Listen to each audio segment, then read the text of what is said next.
உலகத்திலேயே இந்த ஒரு கோயில்ல தாங்க ஒரே நேர்கோட்டுல காத்து வெவ்வேறு இடங்கள்ல வெவ்வேறு விதமான திசையில அடிக்குதுங்க.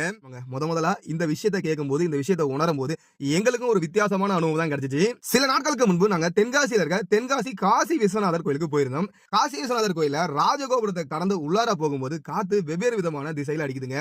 எப்படின்னு சொல்றேன் கேளுங்களா.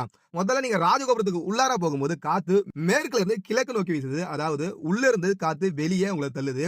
அதே ராஜகோபுரத்தை கடந்து கொஞ்சம் முன்னாடி போனீங்கன்னா காத்து உங்களை சுழண்டு சுழண்டு வீசுது வடக்குல இருந்து தெற்காக.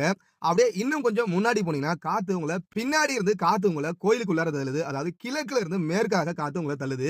இப்படி ஒரே நேர்கோட்டுல வெவ்வேறு விதமான இடங்கள்ல காத்து வெவ்வேறு விதமான திசை வீசுறத பார்க்கும்போது ரொம்பவே ஒரு வித்தியாசமான அனுபவமா இருந்தது. இதை பத்தி நிறைய பேர் என்கிட்ட சொன்னாங்க, உண்மையிலே காத்து இப்படிதான் வீசுது அப்படின்னு சொல்லிட்டு. நான் ரொம்ப நேரம் உட்காந்து நின்று பார்த்தேன், அதே போலதான் வீசுது. ராஜகோபுரத்துல இப்ப கொஞ்சம் பராமரிப்பு பணிகள் நடைபெறுது அப்படின்றத உள்ளார வரதுக்கு அனுமதி இல்லை. ஆனா வெளியே நிற்கும் போது காத்து நல்லா வேகமா வீசுறத நம்மளால பார்க்க முடியுது. அது மட்டும் இல்லாம இந்த கோயிலோட